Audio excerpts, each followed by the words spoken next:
Buenos días con todos, ¿cómo se me escuchan? Buenos días, Inge. Buenos días. Chévere, vamos con la lista. Está Juan Sebastián Altamirano.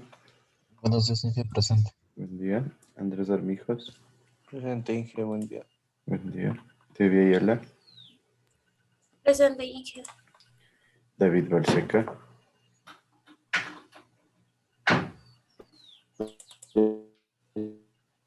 Michelle Chacón. Presente, Inge. Y Mateo Coral. Presente. Germán Criollo. Presente. Ariel González. Presente. Iván Gordillo. Presente. Jarison Guerra. Presente. William Guzmán. Presente. Camila Aro. Presente. Isaac Jaramillo. Presente. Kenny Pavón. Kenny. Sí, presente. Pablo Padilla. Presente, Inge. Giovanni Solano. Sara Tito. Presente, Inge. Brian Velasco. Presente, Inge. Isaac Jaramillo me bota aquí que tienes bastantes faltas, ¿no? Por si acaso estarás pilas con eso. Me mandó un mensajito aquí el sistema.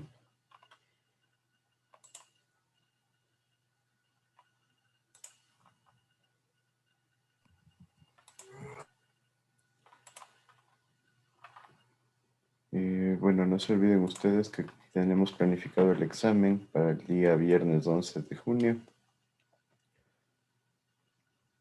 El trabajo final me parece que lo tienen para el 10 o para el 4. ¿Para cuándo quedamos el trabajo final?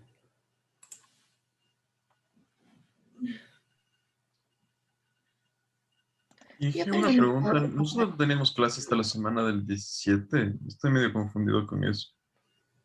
O sea, la semana del 18, creo que es del 13 al 18, es la semana de exámenes finales. Pero estoy pidiendo el Ajá. 16. El 11, perdón. Ah, ya. O sea, el viernes justo antes. Porque si no nos tocaría jueves o viernes y ahí se cortan mucho los tiempos para calificar. Entonces sí es un problema. Ya, listo, Inge, gracias. El examen, Inge, usted dijo el 4, pero si nos quiere dejar para el 10 no hay problema. Es que tengo que acabar clases, por eso les decía. Tenemos que ver también cómo Entonces vamos sí con la dijo para materia. el 4 de junio. El 4, pero creo que todavía tienen, ¿cuánto? Una semana Una semana, me prácticamente. parece. Sí. Yo creo que sí es suficiente. Ya tienen más de un mes para ese trabajo.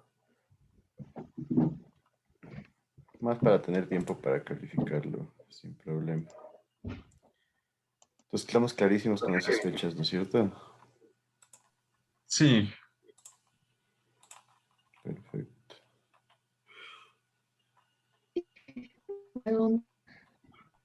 ¿Perdón? Una pregunta, Inge.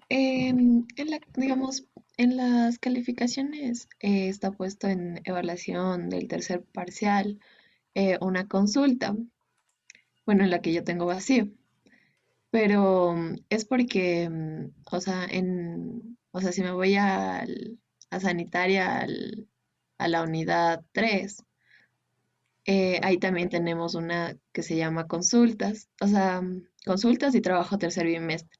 Y ahí sí tengo subido, pero creo que le seleccionó otra consulta, no sé cómo explicarle. O sea, es que en la calificación les pongo dentro de lo que dice trabajo. Así ya no tenemos demasiadas, o que demasiado dispersas las notas. Y ahí. Entonces ahí todos los trabajos y consultas están dentro de la nota de trabajos. Eso más para cumplir por la forma en que está el programa microcurricular. Entonces, como solo están notas de trabajos, nota de examen teórico y nota de examen práctico, entonces ahí ya queda igualito. Ya, Inge, gracias. Ya, perfecto. Entonces, vamos a continuar con la materia. Estábamos viendo en alcantarillado, recuerden, nos quedamos viendo la localización de los colectores. Como recordatorio, siempre al norte y al este lo que es agua potable, en el centro lo que es agua pluvial y en en el oeste y en el sur lo que es agua residual. ¿Sí? Entonces, de esa forma ya tenemos una convención de tal manera que cuando se quiera hacer trabajos en una vía, ya sabemos qué tubería podemos encontrar en qué parte de la vía. Entonces, y para continuar en lo que es el alcantarillado sanitario, como bases de diseño tenemos que el periodo de diseño debe ser de 25 a 30 años, ¿sí? Cuando hablamos de alcantarillado, cuando hablamos ya de colectores, podríamos hablar ya entre 40 y 50 años. Ya en nuestro medio, esto se da porque las inversiones para los colectores son grandes, entonces buscamos que no se las vuelva a realizar demasiado pronto. Entonces, ahí sí hay que ejercer esta diferenciación. La proyección demográfica para aprobación futura te tiene que basar en la base oficial que se da a través de la información que nos dan los censos.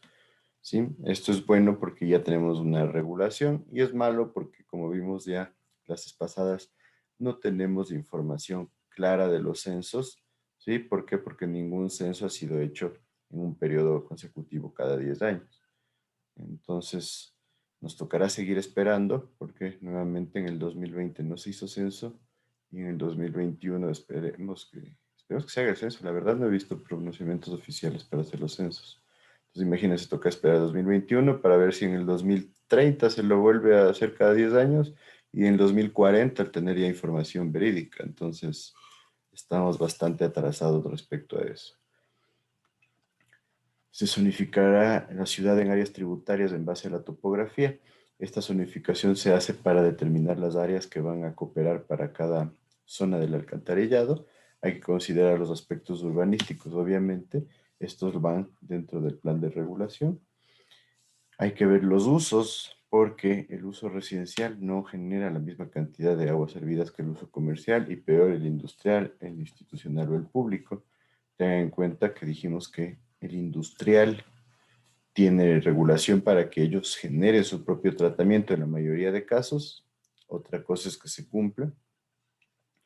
El uso institucional es muy variable. Por ejemplo, últimamente con el teletrabajo de la empresa pública, el consumo, más bien dicho, la generación de aguas sucias desde el punto de vista institucional ha bajado dramáticamente y lo mismo desde el punto de vista público, pero probablemente las residenciales han incrementado de manera bastante importante.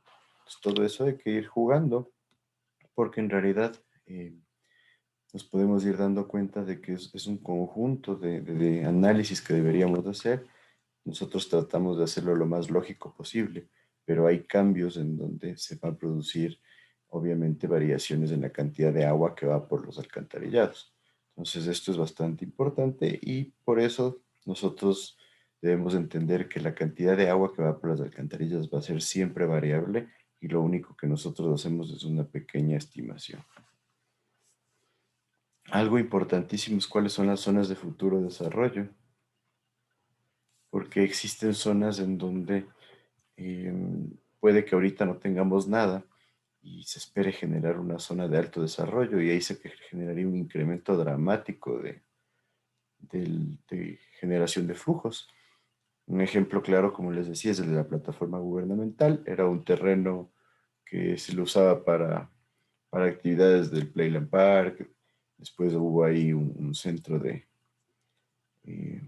bolos, de fútbol sala, pero pasar de eso a generar un edificio que supera los 3.000 metros cuadrados, creo, de construcción, no, más los 30.000 metros cuadrados de construcción, perdón, y tener una descarga tan grande, probablemente era de esperarse que colapse el alcantarillado, y es lo que sucedió. Entonces, hay que tener siempre eso en cuenta.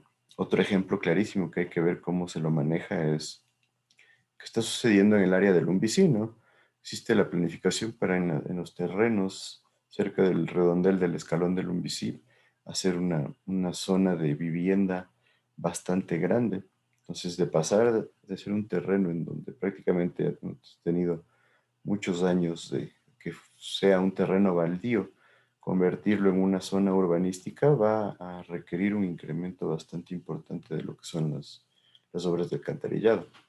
Realmente no tengo claro si es que hicieron una consideración para la generación del alcantarillado de ahí, pero habría que ver qué pasa, ¿no? Porque el plan era hacer una pequeña población en esos terrenos. Entonces, todo ese tipo de desarrollos hay que tenerlos en cuenta dentro de la planificación urbanística para poder estar listos para solventar los problemas que se van a generar cuando estos desarrollos ya se realicen. Entonces, es bastante interesante. Lo mismo pasa en Puembo. En Puembo tenemos muchas haciendas que se están convirtiendo en lotizaciones, en urbanizaciones, llegando a un punto en que hay haciendas que están sacando terrenos de 300 metros cuadrados o de 400 metros cuadrados. Entonces, eso genera un incremento dramático de aguas servidas, de cantidad de aguas servidas, y hay que tenerlo en cuenta para lo que es el desarrollo de los sistemas de alcantarillado. En cuanto al cambio, ¿sí? Y en ningún lado se está realizando los alcantarillados que eran por separado, aguas lluvias y aguas servidas. En todo lado igual se está haciendo unido estos. ¿En dónde me dijiste, pero no te vi bien? En general, porque me acuerdo que se nos comentaba cuando estábamos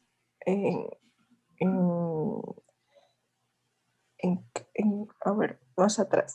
No me acuerdo, pero habíamos comentado de esto y esto igual nos decía que o sea, los alcantarillados en Ecuador son unidos, aguas lluvias con aguas residuales. Entonces, no hay ningún sistema que lo haga por separado. Aquí en Ecuador sí hay algunos, no todos son ¿cómo se llama? Separados, ni combinados. Entonces hay ciertos que sí. Algunos en la zona de la costa son separados especialmente por la necesidad de que se puedan deshacer del agua en menores cantidades, porque es mucho más difícil por las pendientes. Entonces en la costa se trata de trabajar así. Es una de las ventajas. Y también porque en la costa es más fácil generar sistemas que descarguen a sitios diferentes, ¿no? Porque hay muchos más puntos de descarga. Aquí en Quito, es lo que les decía en Quito, si nosotros tenemos un alcantarillado combinado, el problema es que yo no he visto hasta ahora ningún proyecto que trate de generar un sistema separado. Hay ciertos casos, por ejemplo, una tesis están proponiendo unos estudiantes en donde en un conjunto grande se está solicitando que para ese conjunto grande se haga una planta de tratamiento de aguas servidas. Entonces ellos están tratando ya como decisión propia generar en este conjunto un sistema separado. Obviamente para reducir la cantidad de agua que van a tratar en el proyecto, porque les están pidiendo por el tamaño del proyecto que ellos mismos hagan el tratamiento. Entonces ya es un paso adelante, ¿no? Pero son cosas muy, muy puntuales. En ciertas urbanizaciones se trata de manejarlo así, especialmente cuando están cerca de las quebradas. De esta forma se envían directamente a la quebrada las aguas lluvias y el alcantarillado se manda a lo que es las aguas servidas.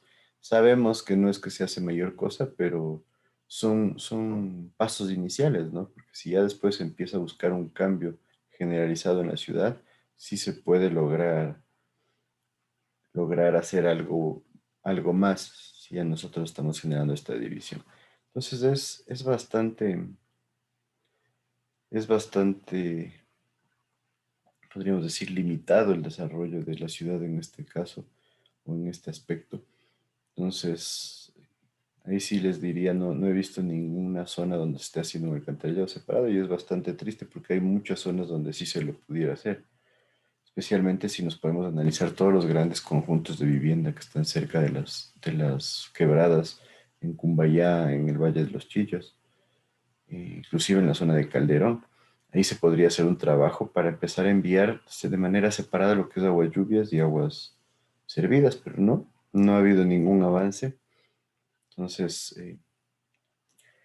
habría que ver si algún alcalde se decide por empezar a dar pasos iniciales, pero hasta ahora yo no he visto en ningún plan de la EMAP que esté considerado separar los alcantarillados. Entonces, sí es un poco triste porque simplemente seguimos actuando o trabajando hacia lo mismo, a mantener un sistema de alcantarillado hasta el infinito, alcantarillado combinado hasta el infinito. Iba por ahí tu pregunta, Michelle. Sí, que por ahí va. También quería saber si es que se empatan, pero sí, o sea, los antiguos que tienen combinado podrían empatarse a unos nuevos que solo sea de aguas residuales. Claro, eso sí es totalmente lograble, ¿no? Porque llegas a un pozo, al pozo del alcantarillado antiguo y simplemente le unes un tubo más pequeño, que sería el del alcantarillado nuevo. Ahí sí no habría ningún problema. Mientras que el otro tendrías que dirigirlo ya hacia un punto de descarga, ¿no? Entonces, fácil de hacer, sí es fácil de darle pasos iniciales. Yo les digo, en zonas, por ejemplo, por donde yo vivo, hay unas urbanizaciones que son medianas y estas urbanizaciones colindan con quebradas. Entonces, sería muy fácil para ellos separar el alcantarillado y enviar el agua lluvia directamente a la quebrada. Y conectarse, se conecta a un sistema de alcantarillado que está en la vía. Podrían conectarse solo con el sistema sanitario. Claro, ¿cuál es la situación? Que muchos te van a decir, se conecto aquí, pero el alcantarillado este termina más allácito y en la misma quebrada. Entonces, por ahí va el lado de la filosofía popular, ¿no? Entonces, ¿para qué gasto en dos tubos si es que igual terminan los dos flujos en la misma zona? Entonces, claro, ahí la idea sería decir, no, o sea, eventualmente algún rato se podría hacer una planta de tratamiento que trate todo lo que es aguas hervidas y ya el agua lluvia se va directo a la quebrada.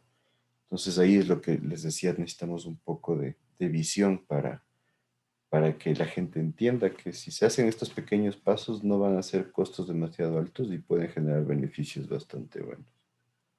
¿Sí estaría claro ahí?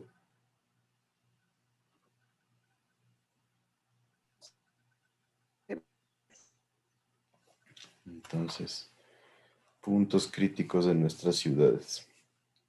Listo, entonces en cuanto al caudal de diseño, las aguas residuales están constituidas tanto por aguas domésticas, industriales, que deberían ser pretratadas. Deberían, les digo, porque no todas cumplen con esto. Hay contribución por la infiltración y las conexiones clandestinas. Aquí nosotros en las domésticas estaríamos considerando todo lo que es comercial, institucional, etc. Las conexiones clandestinas se refiere a agua que ingresa al sistema, pero no debería haber ingresado al sistema. Entonces, por ahí, por decir, hay fugas de sistemas de agua potable que empiezan a ingresar al sistema, hay flujo de agua subterránea que empieza a ingresar al sistema. Entonces, ahí tendríamos todo lo que son conexiones clandestinas. Y lo mismo la gente que no está considerada, ¿no es cierto? Recuerden que nosotros tomamos como base la cantidad de agua potable consumida. Entonces hay que tener en cuenta que hay gente que tiene conexiones clandestinas de agua potable y no estarían consideradas dentro de ese orden. Entonces tenemos el caudal medio diario de aguas residuales domésticas y este caudal se nos dice que tiene que calcularse para el principio y para el final del periodo de diseño. ¿Qué significa eso? Que nosotros debemos comprobar cómo se desarrollan nuestras pendientes y nuestra velocidad del flujo, tanto al inicio como al final de la vida útil del proyecto. ¿Por qué? Porque al inicio tenemos menos población que genera cantidades de agua, entonces hay que ver que ese flujo pueda moverse de manera adecuada dentro de los conductos y lo mismo al final del periodo de diseño. Entonces, ese es importante este análisis. El caudal va a ser un producto de lo que es la población que aporta y de todas las dotaciones de agua que se generan, como les decía, al principio y al final del periodo de diseño. Entonces nosotros en esencia vamos a hacer un análisis de cuánta agua potable se consumía al inicio y al final del periodo de diseño y a esto le vamos a afectar por un coeficiente de retorno. Este coeficiente de retorno se refiere a la cantidad de esta agua potable que termina como agua servida. Entonces, ya vamos a ver, pero más o menos entre el 70 y 80% lo que se estima que termine en el alcantarillado. Entonces, en esencia, por eso estamos diciendo, se consume tanta agua potable, entonces la relación de esta agua potable con las aguas servidas va a ser de tanto. Entonces, por eso es importante también nosotros tener claro el funcionamiento del sistema de agua potable. Inge, Ajá. y va a estar en función de un porcentaje de ese factor. O sea, por ejemplo, decir que, no sé, no toda el agua potable se hace agua servida. O sea, porque hay Exacto, agua que es de consumo humano. Pero exacto. una muy buena cantidad va a ser agua que se va a ir o sea, ya va a volverse agua servida. Tal cual, esa es la base del criterio de análisis que estaríamos viendo. Entonces, en esencia dices, sí, se ha consumido, por ejemplo, por cada habitante se consumieron 220 litros por día. De esos 220 litros por día, se ha utilizado en actividades que devuelven esa agua al sistema de alcantarillado, 180. Entonces ahí ya tenemos nuestra relación. Entonces por eso tenemos este factor de retorno, ¿sí? Que no es lo mismo que el periodo de retorno, sino este factor de retorno es un análisis de cuánta cantidad del agua que se consumió termina en el alcantarillado, teniendo en cuenta que la parte que no terminaría en el alcantarillado estaría enfocada a lo que es el riego de jardines, por ejemplo, el lavado de autos, a lo que tomamos los habitantes también, ¿no es cierto? Sabemos que un porcentaje igual termina en el alcantarillado, entonces el análisis va por ese lado. Entonces aquí vemos el caudal medio de aguas residuales domésticas va a ser igual al área de aporte de cada tramo, ¿sí? Aquí el área de aporte de cada tramo es un análisis que tenemos que hacer en función de qué zona va a abastecer de aguas servidas a cada tramo de alcantarillado. Se recomienda usar el método de la bisectriz y vamos a ver cuáles son los métodos. Multiplicado por Q sub B. Q sub B es el caudal unitario que nosotros vamos a tener de aguas servidas. Va a estar en litros por segundo por habitante. Entonces, en esencia, este caudal va a ser igual al caudal unitario de agua potable, ¿sí? Al consumo que hemos tenido para agua potable, multiplicado por este factor de retorno que estábamos hablando. Como les decía, el factor de retorno es de entre el 70 y 80%. Entonces, podemos decir que del total de agua potable que nosotros entregamos a la población, entre el 70 y 80% termina en el alcantarillado nuevamente. Entonces, por eso les hablaba que muchas ciudades también buscan generar un sistema circular de consumo de agua potable y generación de aguas servidas. Entonces, ¿qué pasa? Se consume el 100%, este restante 70-80% se devuelve a las alcantarillas y esta agua se la vuelve a tratar y se la vuelve a mezclar con el agua del río para volver a consumirse en las ciudades. Y este es un sistema que ha generado una reducción de los consumos de agua en muchas ciudades y realmente ha generado muchos beneficios desde el punto de vista ambiental, especialmente en zonas donde no hay demasiada disponibilidad de agua. Entonces es una ventaja bastante buena. Hasta ahora las ciudades que hacen eso normalmente no pasan de un 25% de agua reciclada. Hay que ver, pero la tendencia es con las tecnologías modernas incrementar ese porcentaje para poder generar un consumo mucho más circular. Entonces, como ven, en esencia ese es el análisis, ¿no es cierto? Sabemos cuánta agua se genera por cada zona de población y nosotros le enfocamos a este caudal en función del consumo por cada hectárea, ¿sí? O por cada unidad de área y le multiplicamos por el área aportante. Entonces, de esa forma nosotros ya tenemos una medida de las cantidades de agua que van a terminar en cada parte del sistema de alcantarillado. Entonces, tenemos para el área de aporte nosotros el método de la bisectriz, que como decíamos es el más recomendado, en donde nosotros suponemos que los flujos van a ir hacia la derecha y hacia abajo. O sea, estos son los aportes. Aquí tengo un nudo. En este nudo yo asumo que tengo flujos hacia abajo y flujos a la derecha. Entonces, para este nudo, yo voy a asumir que el caudal que va a llegar al nudo va a venir de la parte de arriba y de la parte de la izquierda. Lo mismo que decíamos que el flujo va hacia abajo y hacia la derecha. ¿Sí está claro? Entonces, ¿qué hay que hacer? Generar bisectrices en las zonas. Si aquí está este nudo, nosotros dividimos nuestra malla en bisectrices, ¿sí? Y de estas bisectrices yo genero las de las 4 zonas que podríamos decirle arriba, abajo, a la izquierda y a la derecha. A cada nudo le van a afectar o le van a abastecer lo que es la sección o el área que está arriba y a la izquierda. ¿Sí estaría claro esto? Sí. O sea, tendría que ¿Podría trazar repetir? las diagonales hasta el centro de cada regida. Exacto. Entonces, Y por de ahí tendría ejemplo, que considerar ese armado para decir que aporta lo que está a la izquierda y a la derecha. exacto. Entonces generamos bisectrices, tal cual como lo hacen en la distribución de cargas en losas, ¿no es cierto? Entonces se genera la bisectriz cuando nosotros tenemos espacios mayores, por ejemplo aquí, se genera esta zona que quedaría como una zona rectangular, ¿sí? Y dividimos de esto de manera trapecial, como tenemos aquí. Entonces se forma un trapecio en vez de un triángulo. Mientras que aquí, que el ángulo de 45 coincide justo, se forma un triángulo que abastece a la zona de acá. Entonces, exactamente como hacen ustedes para la distribución de flujos, no de flujos, sino de cargas en losa. Si está claro ahí para todos, creo que esa relación es más fácil de entender. Sí, sí está claro ahí. ¿Sí? ¿Alguien más que tenga dudas? Entonces, de esa forma nosotros podemos ir analizando cuánto se aporta a cada nudo.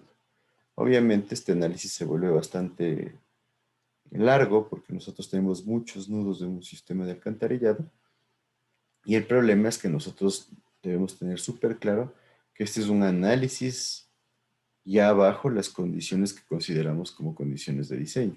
Ahora, en la realidad, supongamos lo que les decía, aquí hay una escuela y esta escuela ahorita en la pandemia dejó de funcionar. Entonces, capaz que este flujo se disminuyó a la mitad porque la escuela era el principal generador de flujo. Entonces, lo mismo, capaz que aquí había una zona comercial. Veamos todo lo que pasó en la zona de la Foch. De ser una zona ultra movida, pasó a ser una zona prácticamente estancada. Entonces, todo está abandonado. Obviamente hay un cambio en los flujos. Entonces, estas situaciones hay que tenerlas en cuenta. Por eso, como les decía, en la empresa de agua de aquí de la ciudad de Quito, se generó un software, que este software va tratando de generar medición de cómo están moviéndose los flujos dentro de las alcantarillas.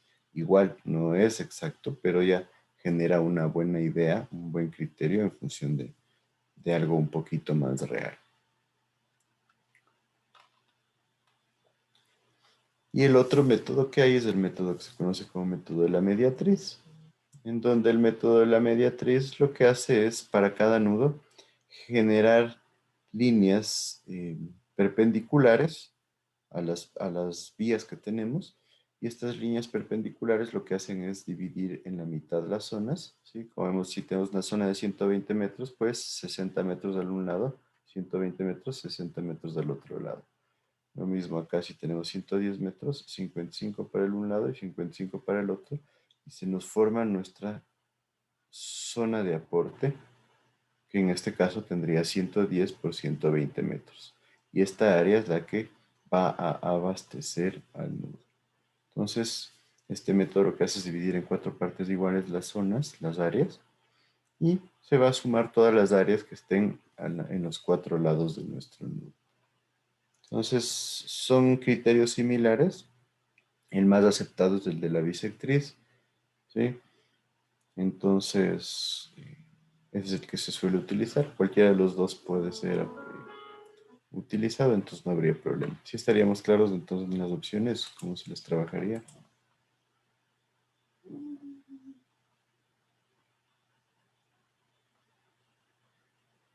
¿Qué me dicen? ¿Alguien tiene alguna duda?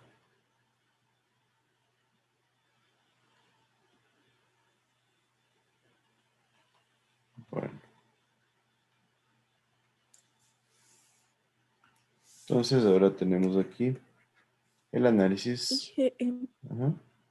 en el caso de que no haya así los 4 cuadrados, quedaría solamente sobre en 2, sería igual solo la sumatoria de 2 en esa área, ¿no es cierto? Claro, sí. Es que tenemos un nudo acá, por ejemplo, que no tenemos área de aporte. Lo que tendríamos que hacer es algo así. Sí, podría ser uno, ¿no? Si aquí ya no hay nada, podría ser solo este el que aporte este nudo. Entonces esto sí pasa bastante. Supongamos que aquí haya un bosque y ese bosque ya no se lo toma en cuenta. ¿Sí estaría claro ahí? Sí, gracias.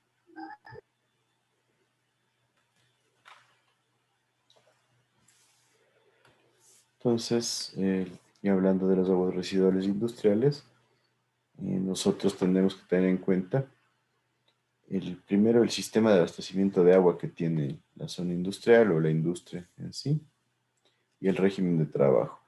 Obviamente el régimen de trabajo, porque hay industrias que en ciertas épocas consumen bastante agua y después dejan de consumirla, hay otras que siempre consumen agua, y entonces esto genera ya variaciones que tienen que ser consideradas para casos específicos. También hay que ver si es que hay instalaciones de tratamiento. Normalmente, si son industrias grandes, deberían tenerlas. Entonces, en estos casos, volvemos a lo mismo, ¿no? ¿Para qué le hago tratar el agua a una industria si después voy a volver a mezclarla con las aguas servidas? Es una pregunta que siempre se suele hacer la gente. Pero hay que tener en cuenta que en muchos casos las industrias suelen generar contaminantes especiales y es preferible que esos contaminantes especiales se los remueva en sitio. Entonces, esa sería la razón principal. Pero también podría estoy respaldado con que podría hacerse un trabajo para que estas aguas sean descargadas directamente a la zona de quebradas, ¿no? Si nos ponemos a analizar nosotros, en la mayoría de zonas industriales nosotros tenemos quebradas cerca que nos podrían ayudar a generar esta descarga. Si vemos en la zona industrial del sur, tienen una gran quebrada ahí atrás prácticamente. En la zona del Puente 2 también hay una quebrada. En la zona de Maguaña también hay una quebrada cerca. Y en la zona de Pifo también. En la zona de Calderón me parece que no hay una tan cerca, aunque sí podríamos hablar de una más o menos cerca. Entonces sí se podría hacer ya esa descarga directa a las quebradas, especialmente si es que el agua ya está tratada, ¿no? Entonces son ciertas condiciones que a veces no se les toma en cuenta y podrían mejorar lo que es la calidad del agua o reducir la cantidad de agua que se envía al alcantarillado directamente. Eh, También hay que ver que esto sería necesario en el caso de que nosotros tengamos parques industriales. En la mayoría de ciudades del mundo lo que se busca es hacer parques industriales. De esta forma, todas las actividades críticas se ubican en zonas específicas y ahí nosotros tenemos un aislamiento, ¿sí? Este aislamiento nos ayuda a que se genere una mejor planificación en lo que es consumo y descargas del agua, porque hay industrias que consumen bastantes cantidades de agua. Entonces, y ya podemos ver inclusive qué tipo de fuentes se podría usar para abastecer las industrias. Entonces es algo así como lo que se estaba haciendo con la Coca-Cola en la zona de Machachi, en donde ellos ya tenían una fuente de captación directamente para llevar el agua a la planta. O sea, ellos se encargaban de la captación, del tratamiento y después del tratamiento de aguas residuales. Entonces, si es que hay un buen control desde el punto de vista ambiental, se puede generar un buen trabajo para lo que es la descarga y el uso del agua que se está teniendo, ¿no? Inclusive si se logra un buen tratamiento, en muchos países la industria reutiliza el agua porque ya logran tratamientos de alta calidad.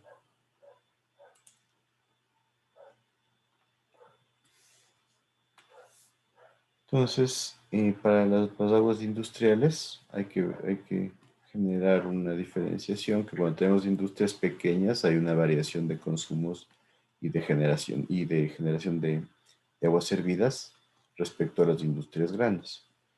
Entonces, en industrias pequeñas normalmente se recomienda considerar entre 0,4 a 1 litro por segundo por cada hectárea, ¿sí? Tomando en cuenta que esta sería una cantidad de área bruta industrial que nosotros tengamos en el proyecto.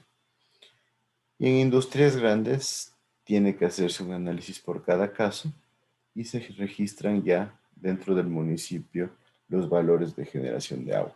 Inclusive en muchos casos donde se cuenta con piscinas también se registra en el municipio, donde se registran las piscinas de tratamiento, etcétera. Entonces, eh, toda esta información debería tener el municipio y tenerla bastante clara para poder analizar cuáles son los pasos a seguir a futuro. Entonces, las industrias grandes que consumen bastante agua normalmente tienen que presentar un plan de consumo. En este plan de consumo ellos explican cuál va a ser las fuentes de abastecimiento y cuál va a ser el proceso para lo que es el tratamiento de esta agua y también para la disposición final del flujo. Entonces, por ese lado, sí podríamos decir que hay control, pero habría que ver que el cumplimiento se lo haga ya de manera generalizada y no solamente cuando se generan los controles. Entonces, hay casos que sí son críticos porque obviamente esto genera costos importantes. Para hacerles una relación, es exactamente lo mismo que pasa con lo que es la disposición final de desechos. Si ustedes se ponen a analizar empresas grandes o industrias grandes, se genera un costo importante por lo que es la disposición de desechos. Si ustedes van a botar un foco, pues tienen que hacer un análisis de cuál va a ser la disposición final de ese foco. Entonces, termina normalmente en los gestores de desechos y estos gestores de desechos tienen que darle el tratamiento adecuado para la disposición final a estos elementos. Entonces, lo mismo pasa con las aguas hervidas. Tiene que haber una empresa normalmente encargada de lo que es el tratamiento. Ellos, dependiendo del tipo de tratamiento, van generando el control. Pero claro, eso genera grandes costos para las industrias. Entonces, muchas industrias tratan de evadir estos costos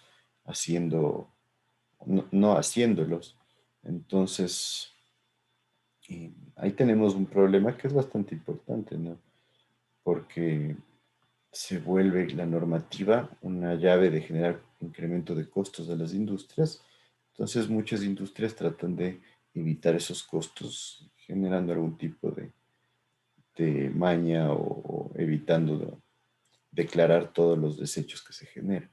Entonces, este sí es un punto crítico, ¿sí? Porque tampoco debería sobrecargarse tanto a la parte industrial. Es lo mismo que sucede con las lubricadoras. Si ustedes ven las lubricadoras grandes manejan muy bien su aceite, lo tienen inclusive algunas en una cisterna específica, que esa cisterna es controlada y después llegan los gestores para deshacerse del aceite, se lo entrega sin problema y se da el tratamiento del caso. Pero si esos costos se busca que lo asuma una lubricadora pequeña, una lubricadora de pueblo, vamos a ver que realmente van a decir, bueno, si yo tengo 4 clientes al día y me toca hacer un tratamiento y pagar el tratamiento que es caro, la gente tiende a no hacerlo. Y es lo que pasa en muchos casos. Ustedes ven, hay gente que sigue botando el agua en pozos, botando el aceite, perdón, en pozos. En muchos casos se sigue yendo el aceite por la alcantarilla y eso es terrible porque la contaminación que se genera es dramática. Entonces ahí sí, a veces aquí en el país pecamos nosotros de querer tomar normativa europea o normativa de Estados Unidos y que realmente no está acorde a nuestro medio. Entonces, en esos casos nosotros más bien generamos un problema que la gente trata de evadir antes que una solución a los problemas. Después también entonces nosotros tendríamos aquí que el caudal máximo horario va a ser igual al caudal medio diario que tenemos nosotros en nuestro consumo doméstico, ¿no es cierto? Multiplicado por un factor de mayoración. Y tenemos una tabla para el factor de mayoración. Nos dice si la población futura es menor a 20.000 habitantes, máximo utilicemos un factor de 3. Si está entre 20 y 50.000 habitantes, usemos 2.5. Entre 50 y 750.000 habitantes, usemos 2.25 como máximo. Y más de 750.000 habitantes, se puede usar máximo un factor de mayoración de 2. También tenemos un factor mínimo de 1 a 4. Entonces, en esencia estaríamos entre un rango de 1, 4 y 3 para los sistemas.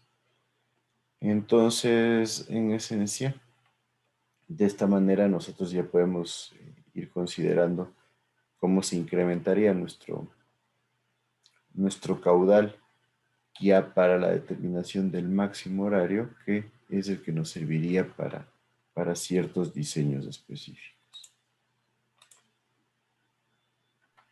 Inge, una pregunta. Ajá.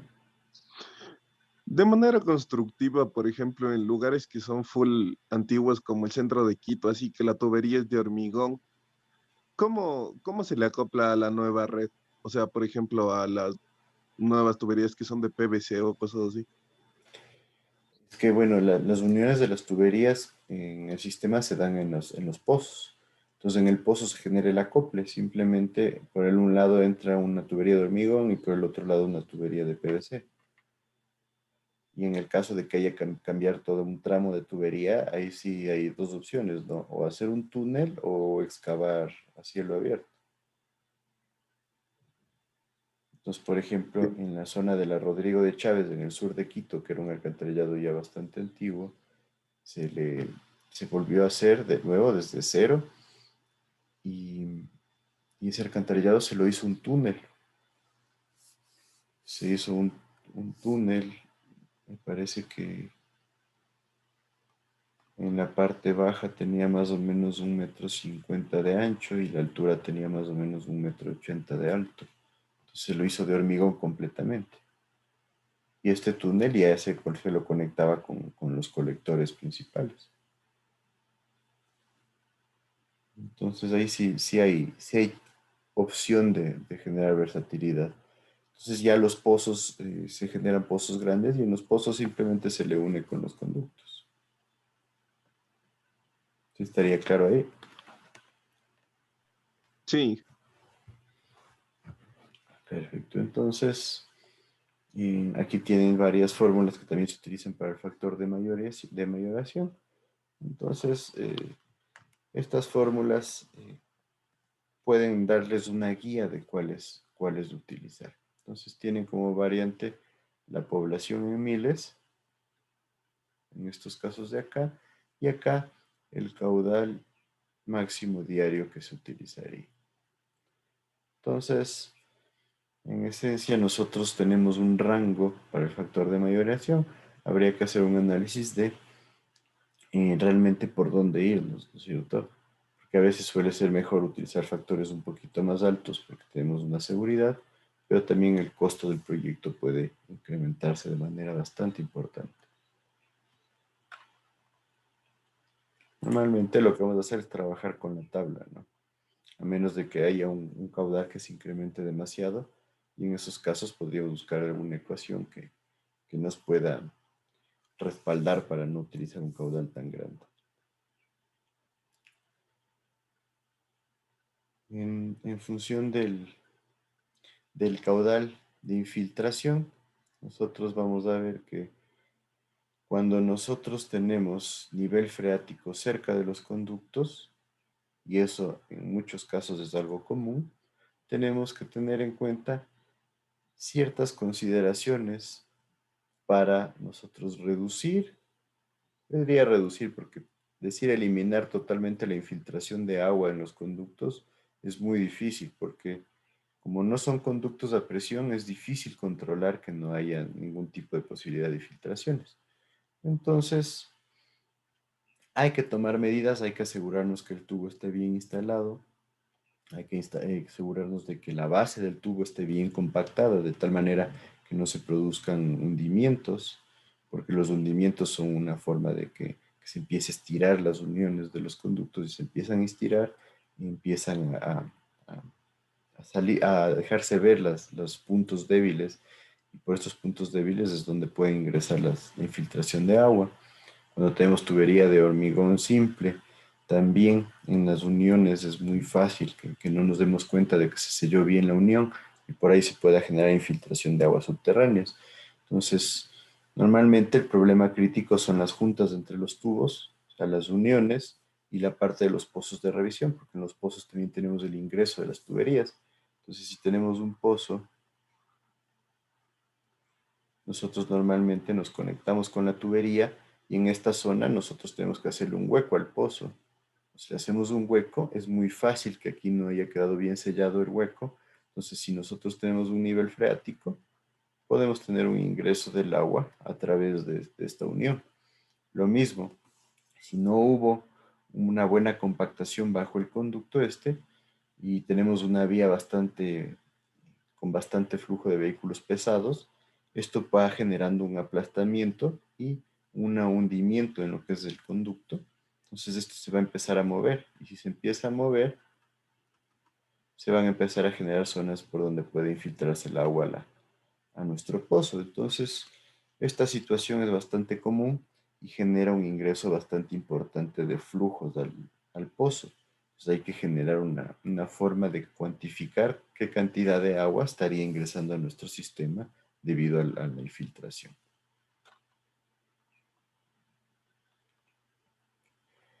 Son las 8, tomémonos unos 5 minutos antes de continuar, por favor.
Listo, continuamos, ¿me siguen? Sí, Inge. Chévere, entonces nos dice que también tenemos el caudal medio diario de infiltración. Se puede hacer una medición in situ según la norma.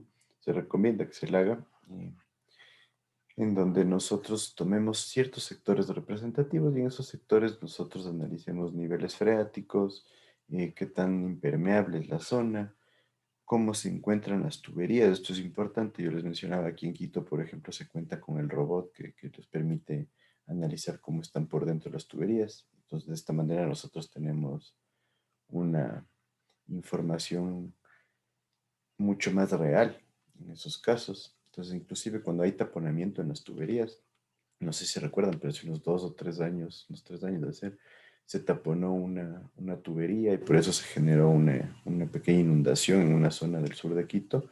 Eso era debido a que ingresó una roca de un tamaño considerable y taponó totalmente uno de los conductos del alcantarillado. Entonces, con el robot fácilmente se ubicó dónde estaba la roca.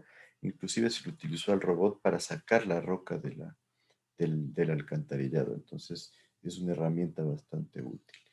Y con esto nosotros podemos ya generar un análisis claro de qué situación se tiene respecto al alcantarillado y se puede ya generar una determinación de los caudales de infiltración.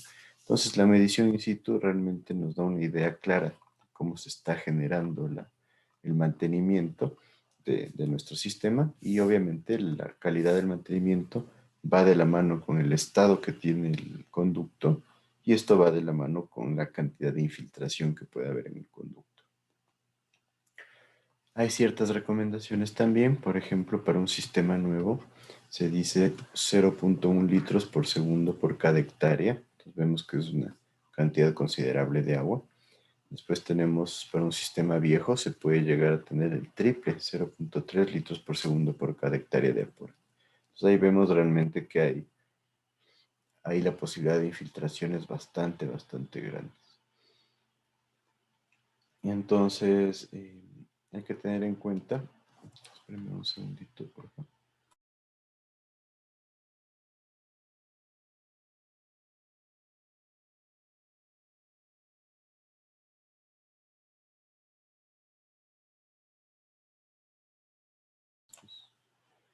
Listo. Entonces, perdón. Ahora sí, también para las tuberías nosotros tenemos que considerar un caudal de infiltración por cada metro de tubería. Entonces, para tuberías menores a 10 años de uso, tendríamos una recomendación de 2.5 litros por cada día por cada metro. Entonces vemos que es una infiltración bastante grande. Tubería menor a 25 años de uso, que hablaríamos entre 10 y 25. 5 litros por día por cada metro de tubería. Y tubería mayor a 25 años, que estaríamos hablando tubería que ya prácticamente pasó su vida útil, 10 litros por cada día por cada metro. Entonces vemos que los caudales sí pueden incrementarse de manera dramática. ¿Perdón? Dije, perdón, una pregunta. ¿La infiltración solo se daría en tuberías de hormigón o también en materiales como el PVC? También se pueden dar en otros materiales, claro, en el PVC sí se pueden dar. En las uniones de PVC nosotros tratamos de que sean lo más herméticas posible, pero especialmente cuando hay aplastamiento, cuando hay hundimiento en las tuberías, lo que pasa es que las uniones empiezan a estirar. Entonces en esos casos se vuelve mucho más fácil que empiece a ingresar el flujo al conducto. Entonces lo que hablamos ahí, hay que hacer un análisis del estado de la tubería. Por eso es importante ver cómo está el estado. Y de ahí, obviamente, ya voy a buscar una foto, pero cuando nosotros tenemos aplastamiento en tuberías, las tuberías de PVC se empiezan a resquebrajar en ciertas zonas y eso permite que también se genere un ingreso importante de flujo de agua. Entonces también es posible.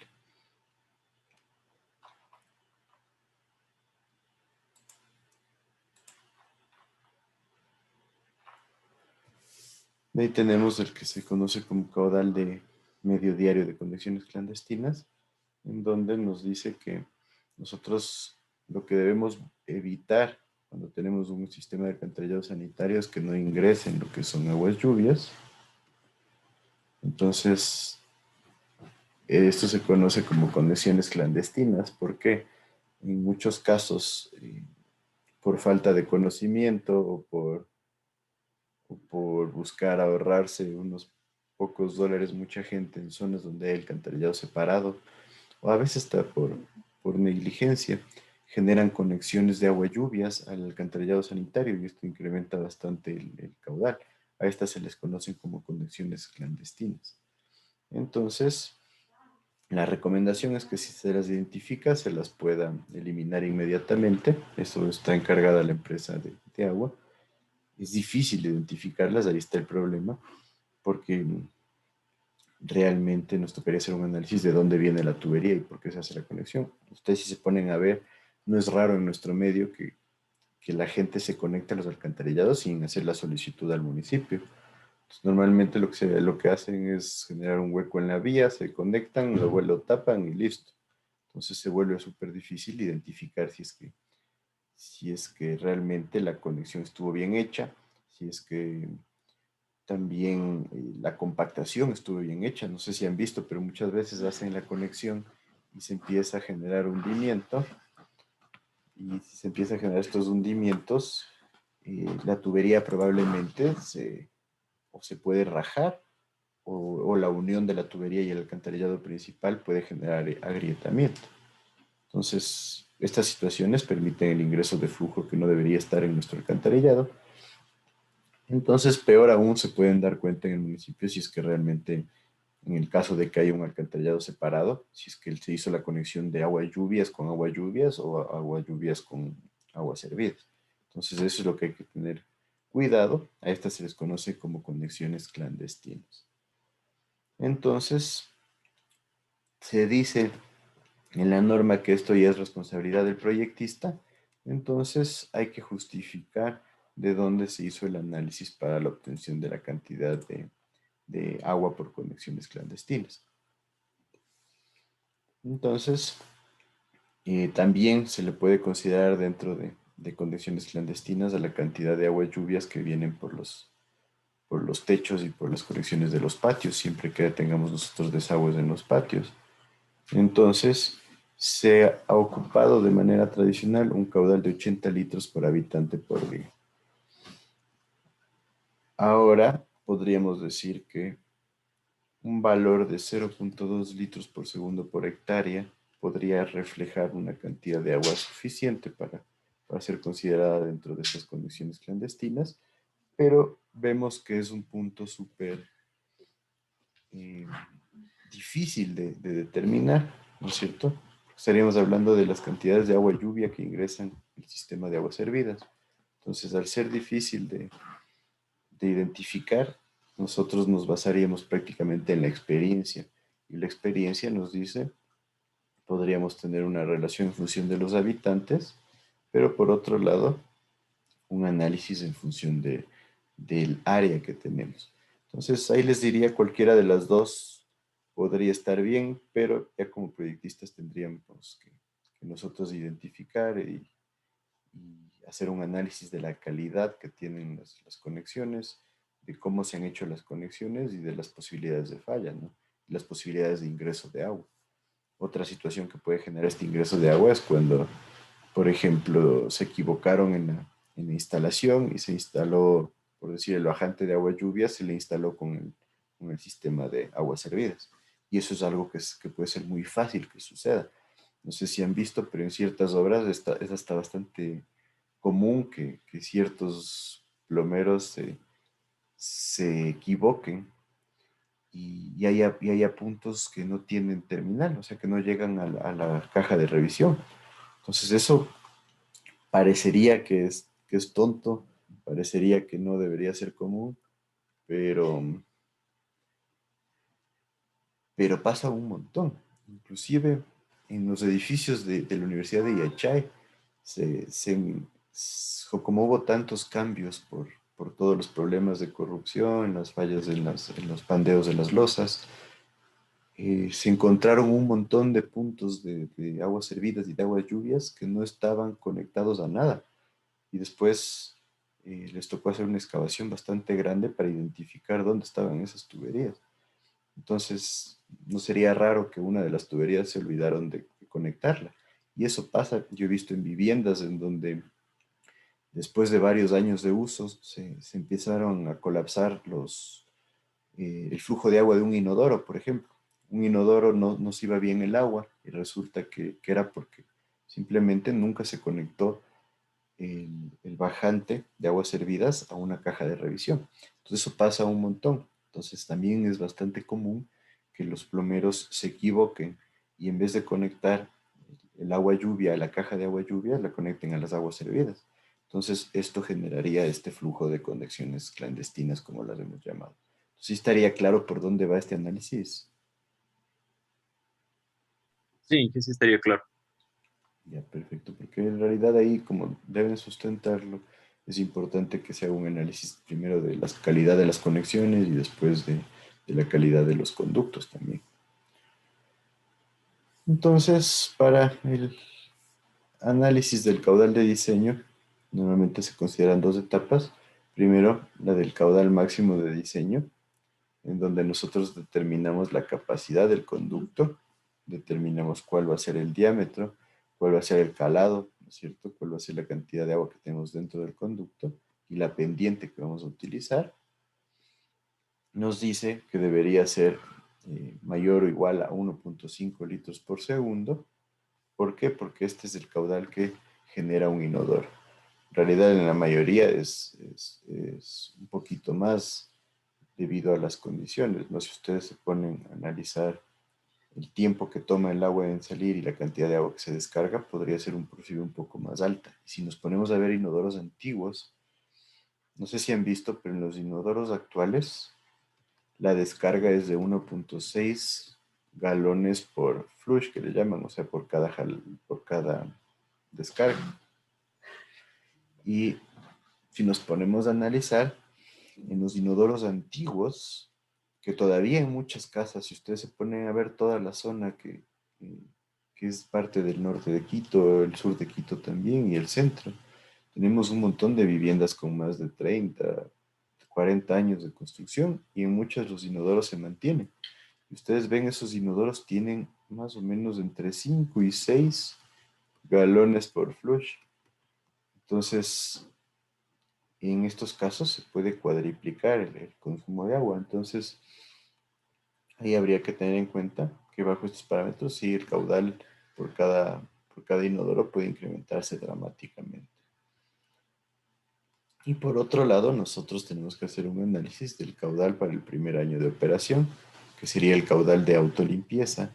En esencia, en el primer año de operación, nosotros tenemos un caudal mucho más bajo, ¿no es cierto? Nosotros, recuerden que diseñamos el caudal máximo de diseño para la población futura y en el primer año nosotros tendríamos una población bastante menor, entonces el caudal va a ser considerablemente menor. Por otro lado, también nosotros vamos a tener que el calado va a ser mucho más bajo y la velocidad también va a ser mucho más baja. Entonces, nosotros tenemos que identificar que las características que se den durante el primer año de operación sean suficientes para que se genere la autolimpieza. Entonces ya vamos a ver cuáles son los criterios para definir la condición de autolimpieza. Entonces sí estaría claro el análisis que hay que hacer. Sí, que sí estaría claro. Entonces, no se olviden, siempre caudal máximo de diseño al final del periodo de diseño, caudal para el primer año de operación, identificar que se pueda autolimpiar nuestro sistema. De ahí nosotros tenemos en la parte de capacidad, como decíamos, identificaríamos que el caudal máximo de diseño sería el caudal medio diario generado por todo lo que es doméstico multiplicado por el factor de mayoración, más el caudal industrial, más el caudal de infiltración y el caudal que como sería como caudal de aguas lluvias a las conexiones clandestinas. ¿Sí? Que, como dijimos, no deberían estar ahí, pero siempre hay situaciones que generan que se ingresen estas aguas lluvias. Entonces, ¿cuáles podrían ser los pasos que podríamos definir nosotros para determinar esto? Primero, obviamente empezamos por población futura, ¿sí? Identificamos cuál es el periodo de diseño del proyecto, determinamos la población futura en función de la dotación neta futura, no consideramos las pérdidas que se generarían. Después, con esta población futura y la dotación neta futura, nosotros determinaríamos el consumo neto que se generaría al final del periodo de vida útil, o sea, el consumo que ya tenemos total en el sistema. Después determinaríamos el caudal unitario de agua potable que se genera, o sea, que se ha consumido por cada unidad de área total que vamos a tener en el sistema. Y después utilizamos el factor de retorno y transformamos al caudal de agua potable en caudal de aguas servidas. Entonces recuerden, entre el 70 y 80% sería este factor de retorno, que es el que nos indicaría de todo el agua potable que ha sido consumida en el sistema, cuánta agua se devuelve a nuestro sistema de alcantarillado. Después determinamos el caudal medio diario en función del área de cada tramo. Recuerden, el método recomendable para esto sería el método de la bisectriz. Entonces, ya con el método de la bisectriz, nosotros identificamos cuál sería el área aportante y sacamos el caudal medio diario. Después calculamos el factor de mayoración con las ecuaciones que vimos, ¿sí? O con la tabla.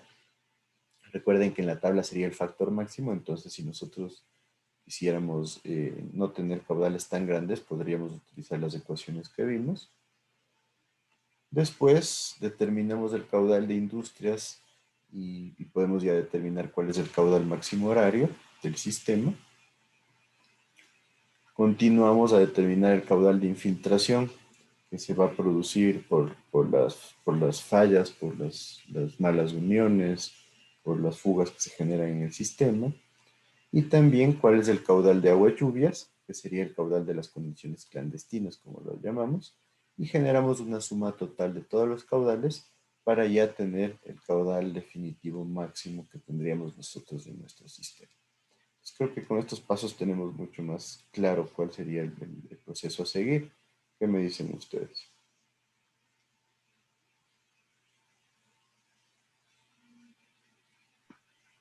Perdón, Inge, no lo escuché muy bien la última parte. Estaríamos claros con los pasos, entonces, ¿cuál sería el proceso para determinar el caudal máximo que manejaríamos en el sistema? Sí. Sí. Sí. Inge, el caudal INF es el caudal de las aguas clandestinas, ¿no es cierto? No, es el de infiltraciones que se generan en el Ah, sistema. Entonces, por eso vale la pena identificarlo bien. El de infiltración se puede deber a las aguas subterráneas, a las fallas en las conexiones en los pozos, a las fallas en las uniones de los tubos, a ciertas rajaduras o agrietamientos que se ven en los tubos.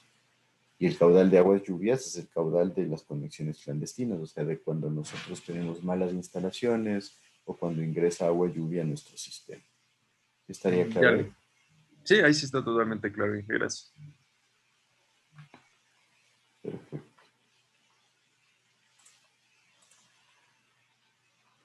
Tenemos entonces también como criterios de diseño para las redes de alcantarillado que las tuberías se diseñarán a profundidades suficientes para recoger tanto aguas servidas o aguas lluvias de las viviendas más bajas a cualquiera de los lados de la calzada. Esto de aquí no se cumple en la mayoría de casos en nuestro medio. ¿Por qué? Porque nosotros, al menos en Quito, tenemos una topografía bastante variada.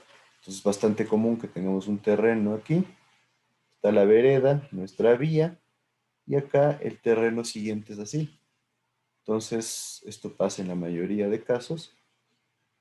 Supongamos que aquí se dividió el lindero. Aquí tenemos un terreno y aquí otro terreno.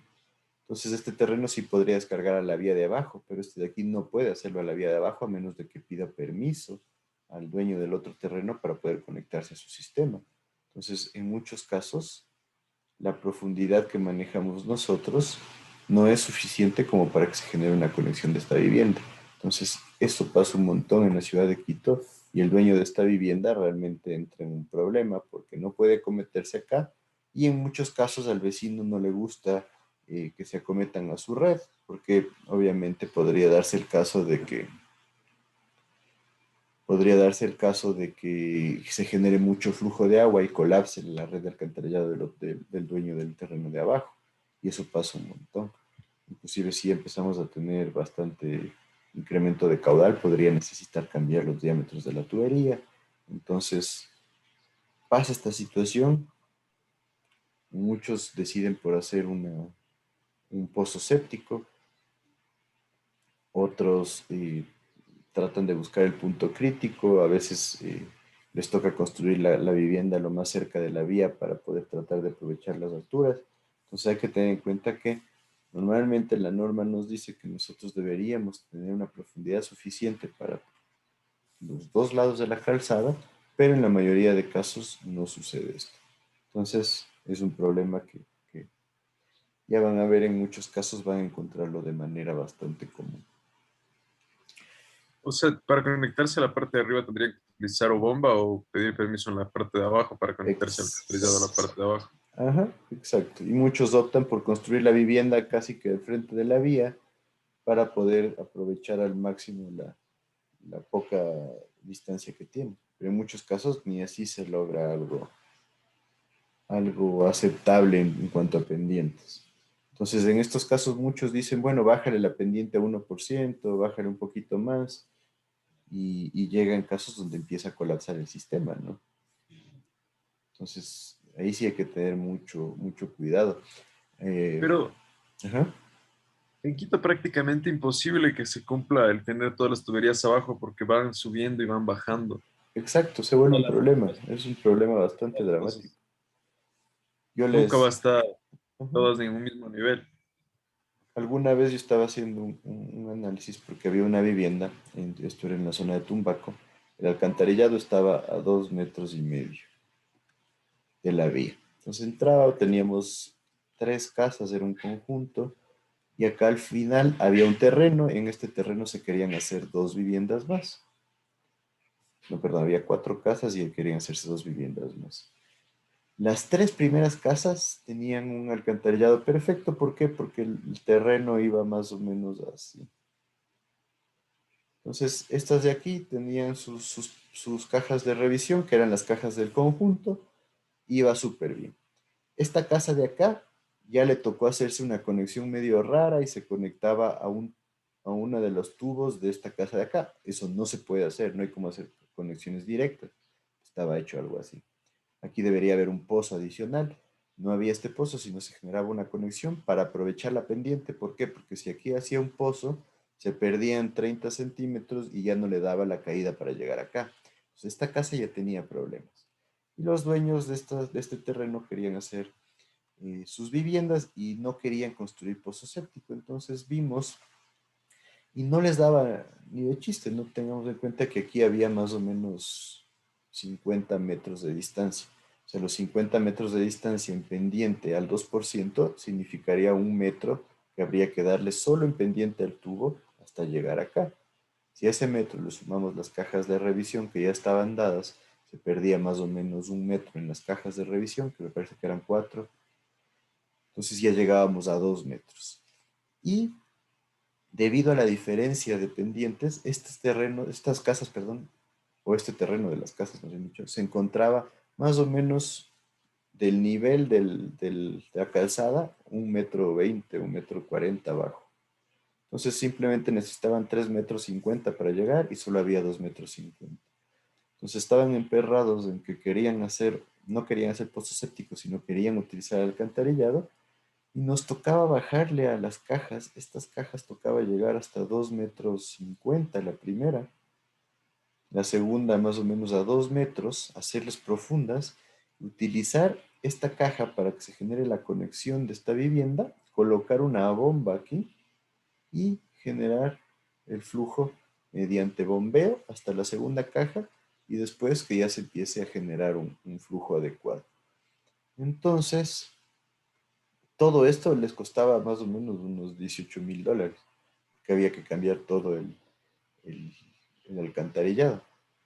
Y en esencia, ¿qué les dijeron? El vecino de acá les dijo, yo tengo un alcantarillado perfecto, ¿para qué voy a meter dinero ahí?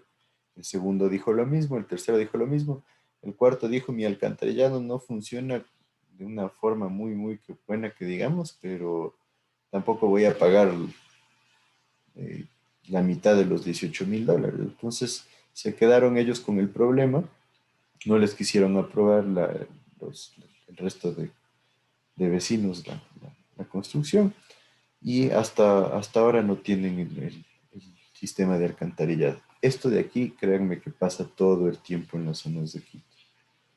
Entonces, tengan en cuenta que, obviamente, ¿no? También ustedes dicen, si son 6 casas y le toca invertir $3,000, el primero que tiene su alcantarillado que le funciona perfecto va a decir, yo, ¿por qué voy a gastar $3,000 si a mí me funciona todo perfecto?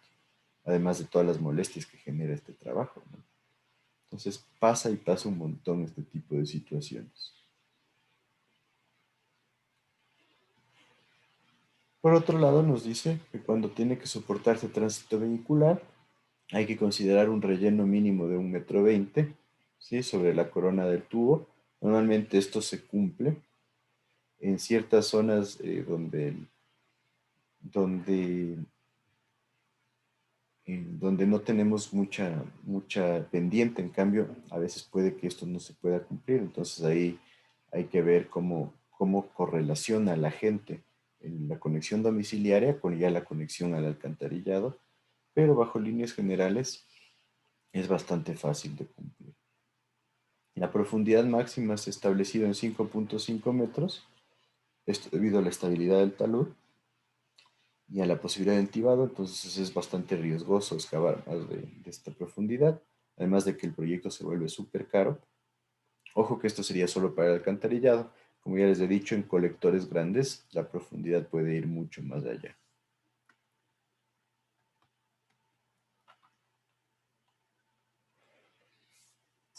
El diámetro mínimo que debe usarse en sistemas de alcantarillado será de 20 centímetros en alcantarillado sanitario y 25 centímetros en alcantarillado pluvial. Obviamente el alcantarillado pluvial, como dijimos, maneja flujos mayores, especialmente en los casos de lluvias torrenciales. Entonces, por eso tiene un diámetro mínimo mayor. Las conexiones domiciliarias en alcantarillado tendrán un diámetro mínimo de 10 centímetros, que este es el tamaño que tiene el desagüe para un inodoro, ¿no es cierto? 4 pulgadas. Entonces, por eso el mínimo de una vivienda va a ser el de 4 pulgadas. Y 15 centímetros para sistemas pluviales. Obviamente, en las viviendas sí se puede bajar un poco más el sistema pluvial, especialmente por cuestión de inodoros, que es la que mandaría en ese caso. La pendiente mínima se ubica en 1%. Normalmente yo les recomendaría para conexiones domiciliarias mínimo 1,5, preferible 2%, porque de esa manera nosotros tenemos la posibilidad de que fluya mucho mejor el agua. Además de que cuando usamos una pendiente del 1%, siempre hay lugar a que el tubo quede, por ejemplo, así. Entonces, si queda así, hay una posibilidad de que se empiece a generar estancamiento en esta zona de aquí. Entonces, ahí ya tenemos que tener mucho cuidado con la mano de obra que está haciendo la instalación, pero es algo que suele pasar bastante, especialmente el tubo de PVC, que es más flexible, sí se puede moldear un poco a la forma del terreno. Entonces, si es que la excavación no está hecho perfecta, a veces quedan unas panzas y unas partes elevadas en donde sí se puede generar una acumulación de sedimentos. Entonces, si nosotros usamos una pendiente del 2%, nosotros tenemos un mejor comportamiento de la velocidad del agua dentro del conducto. Entonces, yo les diría, el 2% es más recomendable. Las conexiones de las descargas domiciliarias con los colectores se hacen a través de ramales laterales. El ramal lateral simplemente es, si este es el alcantarillado, se lo conecta en la parte superior preferiblemente. Normalmente lo que se debería hacer es utilizar unos aditamentos, que estos aditamentos vienen como más o menos una especie de placa con un hueco donde se embona el conducto. Entonces simplemente se le hace un hueco aquí, se le pone pega, se conecta al alcantarillado y se coloca con pega la conexión domiciliaria. Esa es la mejor forma de hacer la unión. Ya en la realidad, en nuestro medio, lo que se hace es, si este es el conducto, le hacemos un huequito con cuidado. Normalmente este es de hormigón. Igual también cuando es de PVC, se le hace un huequito, se le va agrandando, se le mete el otro tubo y se le pone pega alrededor. Entonces, nuevamente, este tipo de situaciones son las que dan lugar a que si no está bien compactado, se movió un poquito el conducto, se empieza a generar una falla en la unión y eso permite Inge, que ingrese flujo. Ajá. una pregunta. Me habían comentado que en las tuberías de hormigón, como que los residuos se pegan en las tuberías de hormigón. ¿Cada cuánto se debería hacer un mantenimiento de esas tuberías? O sea, sobre todo de las de hormigón. En las tuberías de hormigón se debería hacer un mantenimiento, sí, pero nadie lo hace, porque ¿cómo lo harías el mantenimiento? Podría ser aplicando una resina para que se desprenda del hormigón y aplicando la presión. O sea, para que el residuo se desprenda del hormigón. Por eso, pero ¿cómo le das presión a un conducto de alcantarillado? O sea, hacerle un lavado al sistema, o sea, es la única opción que le veo que sería meter más agua de la que, o Exacto. sea, Ajá. llevarla al tope del sistema para lo que está diseñado. Tal cual se vuelve súper difícil, pero, ¿no? Entonces, por eso les digo, el robot que entra a la parte ya pública, el robot identifica zonas críticas y en esas zonas críticas, cuando el conducto es grande, cuando es un colector, ya se puede, inclusive pueden entrar personas para generar la limpieza. No es que van a hacer una limpieza propiamente dicha, sino más bien un mantenimiento, pero es muy difícil hacerlo. Y en conexiones domiciliarias, lo que suele hacerse es, si esta es la caja de revisión, muchas veces, y vemos que está bastante sucia, lo que se hace es poner una especie de tapón anclado a una varilla y mediante la varilla empujar todo para que salga y se genere la limpieza. Y así es lo que se debería hacer, pero normalmente solo se hace esto cuando se tapona una tubería. Pues cuando ustedes ven una tubería taponada, hacen esto, van a encontrar lo más común, eh, raíces de árboles, eso genera taponamientos bastante comúnmente, y en algunos casos se puede encontrar pañales o paños húmedos. Los paños húmedos generan un problema dramático. No sé si vieron, pero en la ciudad de Nueva York hubo una crisis de alcantarillado por el uso de paños húmedos. La gente estaba usando paños húmedos y los botaba por el inodoro y llegó un punto en que estos empezaron a colapsar los conductos. ¿Por qué? Porque los paños húmedos no se deshacen tan fácilmente. Les tocó invertir 29 millones de dólares en Nueva York para deshacerse de los taponamientos por el uso de pañitos húmedos. Entonces, pasa, ¿no? Así que aquí en el Ecuador no es raro encontrar taponamientos por raíces o especialmente por pañales. Entonces, en esos casos, lo que se suele hacer, como les digo, es tratar de generar un tapón y con una varilla gruesa empujarlo hasta que salga la siguiente caja de revisión. Entonces, por eso es una práctica común que la distancia entre cajas de revisión sea menor a 12 metros. ¿Por qué? Porque la varilla tiene 12 metros. Entonces, de esa forma nosotros podemos generar la limpieza del conducto. Pero créanme que no, y ustedes no deben haberlo hecho nunca en su casa, ¿no? A menos de que alguien haya colapsado el alcantarillado.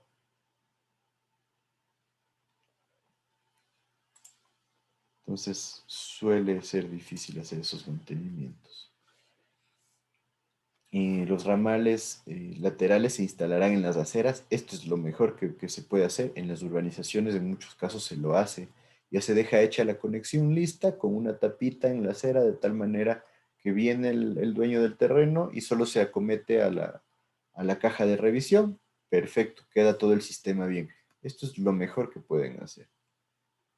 Pero si es que no hay los ramales hechos, pasa lo que deben haber visto en todo lado, ¿no es cierto? La gente rompe el asfalto de la vía, y pone a la maldita sea el conducto, lo conecta quién sabe cómo, después lo tapa más o menos, arriba le pone un poco de ripio, le compacta al apuro, pasa una semana y ya está hecho un hueco, ¿no es cierto? Y así pasan un par meses hasta que lleguen los de bacheo y vuelvan a ya taparle con asfalto. Eso no se debería hacer. Deberíamos tener ya conexiones listas en la acera de tal manera que sea mucho más fácil unirse a la red, pero no pasa en nuestro medio. Entonces, eh, ahí habría que ver en las urbanizaciones, como les digo, ya hay ese trabajo. ¿Por qué? Porque en la urbanización no te conviene pues, destruir el asfalto o sacar el adoquín para volver a hacer una conexión domiciliaria de alcantarillado. Entonces, ahí sí es la necesidad es la que obliga un poco. Eh, bueno, las cajas domiciliares siempre tiene que haber una caja domiciliaria justo antes de la conexión con el alcantarillado. Esta sería la caja principal de la vivienda. Entonces, normalmente es la caja más grande dentro de la vivienda. Entonces, siempre hay que tener en cuenta que esta caja esté bien hecha y genere un flujo adecuado hacia el sistema de alcantarillado. Esto les iba a decir en zonas del sur de Quito, por ejemplo. Una vez estábamos haciendo unas remodelaciones en la zona de Solanda, y en la zona de Solanda, ustedes deben haber visto que en el sur de Quito las conexiones se las hace directamente ya de la, nos han dicho, las construcciones se hace prácticamente sobre la vereda. Entonces la caja principal de revisión se la suele ubicar en la parte baja de la casa, ¿no? Porque no hay donde más ponerla. Entonces, se la suele poner, por ejemplo, abajo de las escaleras. Ha sido una práctica común. Y estas cajas de revisión, ¿qué sucede? No tienen casi pendiente. Y algo que ha sabido pasar, realmente yo no lo sabía hasta que lo vi con mis propios ojos, es que como son casas, son vías estrechas y son casas sobre la vereda, hay una lluvia fuerte, colapsa el colector de la vía pequeña y todas las cajas empiezan a desbordarse en la parte baja de las viviendas. Es un problema súper crítico si se ponen a analizarlo, ¿no? Inclusive muchas de estas viviendas tienen cerámica encima de la tapa de la caja de revisión. Y el problema que tenían es que empiezan a colapsar y empieza a salir el agua por bajo la cerámica. Entonces les tocaba romper los pisos para encontrar dónde estaba primero la caja de revisión y después ver una forma de que no se les inunde la, la planta baja de la casa, ¿no? Entonces, cosas que pasan en Quito, imagínense qué cosas pasan en otras ciudades más pequeñas. El diámetro mínimo de los ramales laterales, que se conoce como la red terciaria, se recomienda que sea de 150 milímetros. Normalmente esto sí se cumple. Hay que ver cuando son conexiones directas. En muchos casos la conexión directa se la hace con 100 milímetros. Entonces ahí podríamos hablar de un incumplimiento de la norma. Pero bajo condiciones normales sí se cumple eso. Esta sería la tubería de 6 pulgadas, que es una tubería con un diámetro bastante importante. De ahí tenemos ciertas condiciones adicionales. La solera o la base de la tubería nunca debe formar gradas, ¿no es cierto? Especialmente gradas ascendentes, porque esto puede generar obstrucciones y acumulación de sólidos. Entonces, estaríamos hablando de algo así, ¿no es cierto? Nunca podemos tener esto en la base de un conducto porque cuando se asienta el conducto, primero vamos a generar presión aquí y si es que hay una unión, eso podría generar un punto de falla y después el tubo cede, especialmente el de PVC. Entonces el tubo va a empezar a tomar esta forma y aquí vamos a tener una zona de acumulación de sedimentos y eso puede generar una obstrucción a largo plazo. Entonces hay que tener mucho cuidado, yo les digo, parece fácil, pero ya al momento de estar chequeando los alcantarillados hay bastantes fallas de este tipo. La pendiente o la gradiente tiene que ser continua y descendente, obviamente. Tratamos de que sea lo más estable posible, o sea, que se mantenga continua. Como les dije, la recomendación mía es que sea del 2%. A veces no se la mantiene continua debido a las condiciones del suelo o del terreno, pero hay que tratar de que sea lo más continua posible. Las pérdidas de carga son parte del gradiente, ¿no es cierto? Estamos trabajando a flujo libre, eso ya lo sabemos bien, espero yo. Y nosotros debemos asegurarnos que la tubería jamás funcione llena. Siempre tiene que haber un espacio de ventilación, porque si empieza a funcionar la tubería llena hay riesgo de colapso, la tubería no está diseñada para soportar presiones, entonces hay que tener mucho cuidado con eso. Y obviamente hay el riesgo de que si es que empieza a trabajar llena la tubería, se empiecen a acumular los gases tóxicos en ciertas zonas. Y esto sí es crítico porque si empieza a haber acumulación de gases, estos pueden empezar, cuando ya baje el nivel de agua en la tubería, pueden empezar a salir de manera continua por un punto de desfogue y eso puede generar inclusive peligro para los habitantes en las viviendas, ¿no? Entonces, hay que tener mucho cuidado con esto. Por eso les decía, la recomendación es trabajar más o menos al 80% del tirante, o sea, tirante respecto al diámetro. De esa forma nosotros nos aseguramos que hay un espacio siempre para la ventilación del sistema. Por otro lado, la velocidad del flujo en los colectores, ya sean primarios, secundarios o terciarios, no puede ser menor a 0.45 metros por segundo. Yo les diría la recomendación 0.6, en algunos casos hasta 0.8 metros por segundo es mejor. Y esto nos sirve para impedir la acumulación del gas sulfídrico que se puede generar.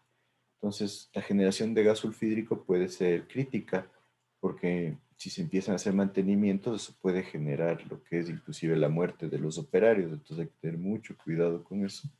Hay que tenerlo siempre en cuenta. Y la verdad, la velocidad de 0.45 yo les diría que es demasiado baja.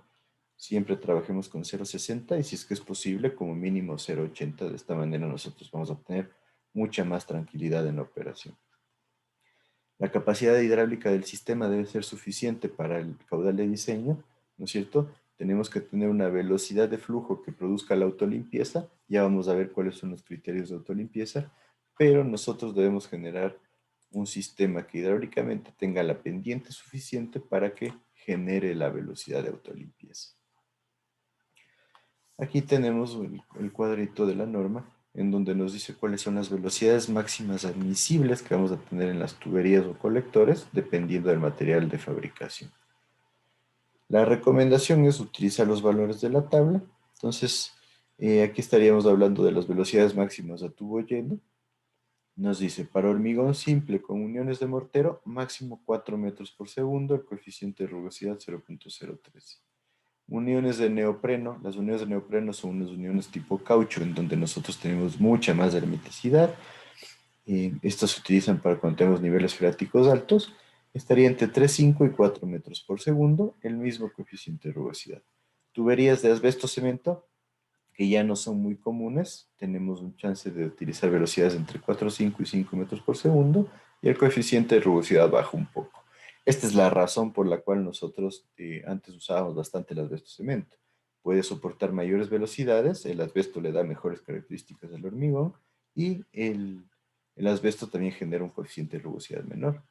Pero obviamente vimos que el asbesto es una sustancia que se ha considerado cancerígena, entonces se la ha dejado de utilizar. Y con plástico, nosotros hablaríamos de velocidad máxima de 4.5 metros por segundo y un coeficiente de rugosidad de 0.011. Entonces vemos que el plástico se perfila como la mejor opción porque admite mayores velocidades y tiene menores coeficientes de rugosidad. Entonces eso es lo que ha llevado a que el PVC especialmente se utilice de manera generalizada ya en los sistemas de alcantarillado. ¿Estaríamos claros hasta ahí? ¿Qué me dice? Sí, Perfecto. Entonces, para finalizar, simplemente lo que estábamos hablando de velocidades, lo que se recomienda es no utilizar velocidades mayores a 3.5 metros por segundo, porque podríamos tener un flujo con una velocidad demasiado alta. El flujo supercrítico podría llegar a tener un número de flujo demasiado alto y eso puede requerir un control adicional porque pueden ser velocidades erosivas. Las velocidades erosivas pueden tender a dañar las paredes de la tubería, especialmente en el caso de hormigón. Entonces, si se empieza a erosionar las paredes de la tubería, puede ser crítico porque, como dijimos, es muy difícil que nosotros nos demos cuenta de que haya fugas en estos sistemas. Entonces, hay que tener cuidado. Por eso, velocidad máxima recomendable 3.5, velocidad mínima recomendable 0.6, preferible 0.8. ¿Sí estaríamos claros entonces hasta ahí?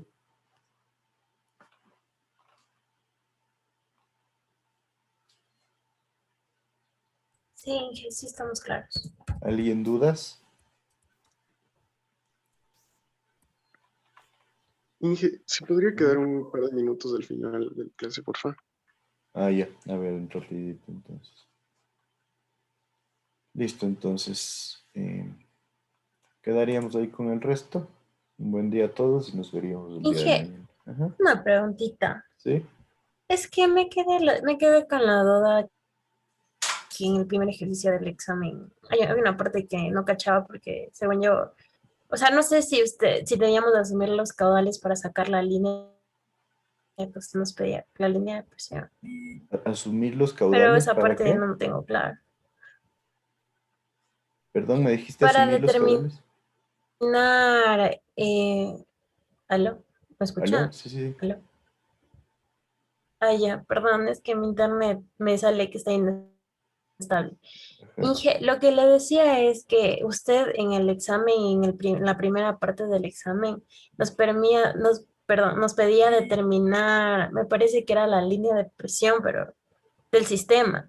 Pero según yo necesitábamos caudales, pero no sabía si eso debía asumirme o era de dato. Esa parte no la tengo clara del examen.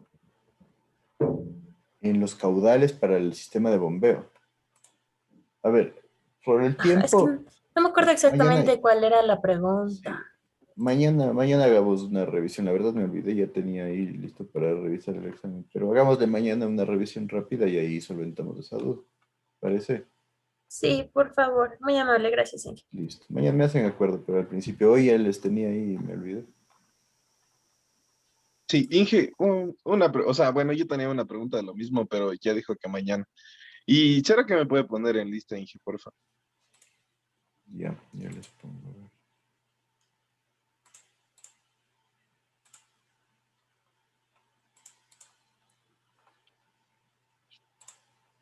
¿Quiénes estarían? A ver, me dice Giovanni Solano. ¿Nadie más? Ya. Listo, ya está. Gracias, Inge. Listo, entonces. Em, a ver, ¿qué me decías, William Guzmán y Carlos Praño? Dije, ¿cómo está? Quería conversar con usted sobre la tesis con Iván Gordillo. Ajá. Ayer hablamos con el Inge Castro. Bueno, con él en principio teníamos un alcance con dos municipios para determinar factores de mayoración, pero no pudimos. No encontramos otro municipio que cumpla con lo que pedía el Inge. Ya. Pero tenemos otro municipio que, o sea, por ejemplo, tienen todo, pero no sectorizada la red. Entonces, nuestra propuesta era en base a los consumos, aparte de Cuenca, que sí tiene sectorizado todo, determinar los consumos, en el otro municipio es dar una propuesta de sectorización. Entonces, nos dijo que, bueno, que podríamos hacer con usted, que él también va a hablar y Con razón. que... Ayer me escribió el Fernando, me dijo que me iba a llamar hoy día. Yo le pedí que me llame en la tarde. Déjeme conversar porque yo no sé. Ahorita yo estaba viendo y tengo, a ver, tengo una tesis que ya está, yo diría, avanzada un 70-80%, otra que está igual un 60%. Tengo una tesis que está recién empezada y dos que están por aprobar. Entonces no sé si puede hacerme cargo de más. Es lo que tendría que conversar con él y con Patricia.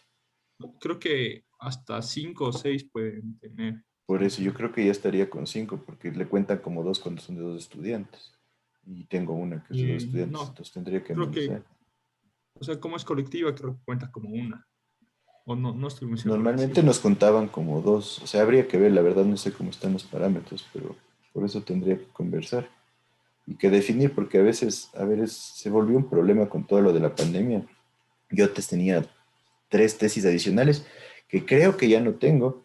Bueno, a ver, antes yo tenía 4 tesis adicionales y de repente apareció un estudiante que yo pensé que ya no era tesista mío y resulta que sí ha sido. ¿Qué pasó? Que él se había ido a trabajar y se desapareció como 8 meses, entonces ya me tocó hacerme cargo de esa tesis que yo no lo estaba considerando. Y hay 3 tesis que según tengo entendido, 2 ya no son mías por todo esto de la pandemia que empezaron a entregar estas tesis a los docentes que son a tiempo completo. Y hay una que no sé, la verdad, si sea mía, entonces ahí sí tendría que averiguar eso bien primero y ver las cantidades, no sé, para que no se vuelva demasiado crítico, ¿no? Y habría que ver también cómo está en el estado de, ¿ustedes ya tienen el plan aprobado o no? No, por eso por ejemplo, yo estoy ya en noveno y estoy Ujú. en esas urgencias. Claro, entonces ahí sí Entonces, te estaba pueden con el molestar por Inge eso. Ajá, estoy Creo más. que Juan Carlos Montero, creo que es el que está encargado de titulación 2. Sí, y el ingeniero, que da topografía, ya se me fue, ingeniero Paul Paul Enríquez. Ahí. sí. Habría que ver, déjenme conversar en la tarde escríbanme para ver si es que hay chance, porque también habría que ver cuestión tiempos. Ya, Ahorita, Inge, ahí. sí, Gracias, si me he puede, estado démoslo ahí. demorando un poco, como les digo, estoy con las 2 tesis bastante avanzadas, entonces veamos cómo se da. Entonces, estemos conversando, veamos qué me dice el Fernando para ver cuál es su propuesta. Ya, Inge, porque en eso de los municipios ya tenemos respuestas oficiales, es más, ya de Cuenca nos dieron ya datos, todo, planos. Claro, pero ahí habría que ver que ustedes se muevan también, ¿no? Claro, sí, estamos. Ya, Inge, entonces ahí le escribo en la tarde. Ya, perfecto, entonces, buen día a todos. Gracias.